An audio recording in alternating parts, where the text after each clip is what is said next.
Welcome to Skye Sweaty Record Review, episode 112. It's the only first listen new music review show hosted by a French professor immediately after leaving the YMCA. But as it's been lately, it's not always immediately after leaving the YMCA.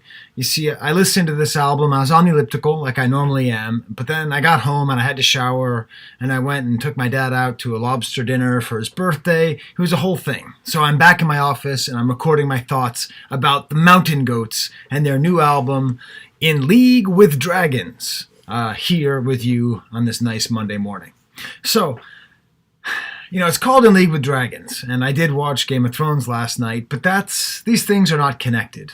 I am thinking more about dragons because of that TV show, but actually, I've been thinking a lot about the Mountain Goats lately because I've been listening a lot to Eric Taxon. I've reviewed about 4 of his albums now, and when he does music that's like just singing and playing guitar, it reminds me a lot of the Mountain Goats.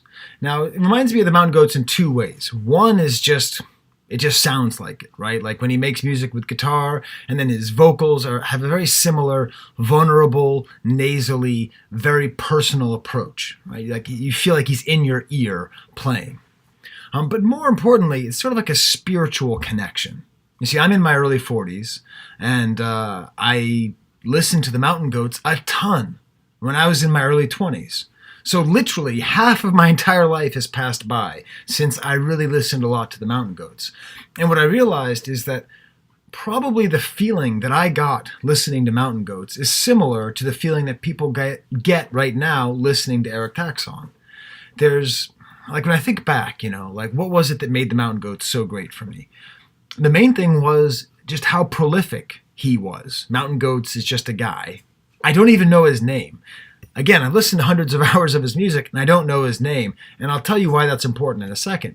But he just would release album after album. It seemed like every couple months, much like Taxon releases an album every month. And that gave me the sense that I was on a journey with him, that the music was like journal entries as much as it was music. It was just a guitar and him singing, and he was usually singing about wherever he was, whatever he was doing, And I think that really gave me a sense of immediacy and connection to him. Now, of course, I don't know his name. Like, how is that possible? Everyone knows everyone's name now. This was way before social media or really even the internet was much of a thing, so I had no way of connecting to Mountain Goats. I just had his music. I guess I could have found a website or a zine or something, but I didn't know, The only way I could connect to him was through his music. And what I loved was how personal and how connected I felt to him through that shaky voice and through that guitar. So what's happened? What's happened in the 20 years? I ask. Straighten my tie, my Buster Brown suit. Oh no, now it's all sideways. Oh, you see, because I'm recording this, it's like all reversed. Oh, it doesn't matter. So how has the Mountain Goats aged? How have they aged? How has he aged? Pretty well. The reasons I stopped listening, I think, was I just kind of grew out of it. Like, I was just sort of tired of going along in his journey with him. And so I was a little bit nervous, like, going back and listening to this. Like, is he in the same spot? Is he doing the same things? He's not. This album, first of all, doesn't really appear to be about his life that much, maybe in sort of a reminiscing way. But it's called In League with Dragons. And it seems to be mostly about, like, D&D? Dungeons and Dragons, but not like, okay, if I were a Dungeons and Dragons player, which I'm not, I guess surprisingly, I would not be psyched by this album. I wouldn't be like, he made reference to the Eye of the Beholder, and he talked about rolling a 20. None of that. It's more that like the landscape of Dungeons and Dragons, and there's a song about a wizard, Clemency for the Wizard King. You get the sense that that's part of this sort of quasi-rock opera about like growing up, and feels like it's almost like another sort of suburban coming-of-age tale, and the dragons and the wizards are all sort of like extended metaphors. But this is a first listen review show, so I'm not sure. Maybe I'm wrong. I don't think I am. Musically, I was surprised because he's got a band. And they're a good band, you know. It's still very simple music. It's very immediate. Nothing's too precious or too complicated. I mean, there's a song called Younger where like there's a jam at the end. It's like very jarring. It's the opposite of what I think of when I think of the Mountain Goats. But I'll play you the first track, which is quite nice and a good example of this album. Lots of resolving chords, gentle piano, very gentle, right? Very gentle album. His nice kind of whiny singing voice coming in, and so we're going to listen to it. I'm having all sorts of internet problems, so I'm recording this on my computer, and so I'll be playing the song on my phone. So that's new. I haven't done that really. Okay.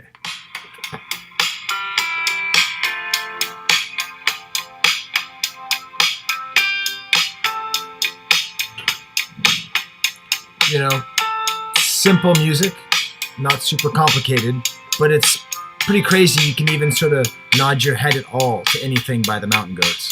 I so associate them with such immediate folk and singing. Here he'll sing. Recite the songs that kept me whole. On the day I hand over command control, try to let them all flow in to this one. So, you know, again, as I like to say, if you like the way that sounds, you should check it out. It all has that nice, immediate sound with a little bit of instrumentation in it. Probably my favorite track is called Going Invisible 2. I don't know if that's a sequel to Going Invisible 1. I'll play it here if it ever loads. Nothing ever loads. I don't know why the internet hates me now. It just does. It's a little bit more sparse. Maybe that's just what I like in Mountain Goats. A little bit less instrumentation, a little bit more space, a little bit more sound. There's a lot of country music on this album. A track called Waylon Jennings Live, which appears to be sort of like in the mind of Waylon Jennings. And the title track is also very kind of country-ish. So he appears to have made some nice strides in these 20 years. I don't love it. I'm probably not going to listen to it, you know, but it's good. You know, that happens a lot. Like, that's kind of how I felt about Cage the Elephant last week. You know, like, this is good. It's not really my thing, but it's pretty good.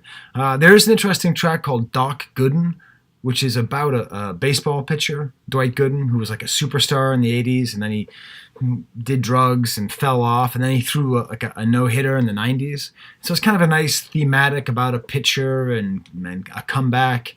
It made me think about the song Bill Lee by Warren Zevon and realizing maybe we could make some kind of like super mix of songs about Major League pitchers, or not. Just an idea. So I will play you out with the last couple with the song Going Invisible 2, my favorite, kind of most sparse track by the Mountain Goats. Through the shadows for days. Look in the corners, but you can't see me. You can't. And one thing I will say about this album is that usually I get tired of albums by the end. This one is the opposite. I actually ended up liking it more as it went on. So by the end, I actually was digging it a lot. Whereas at the beginning, I was just like, what happened to the Mountain Goats? Why does he have a band? So,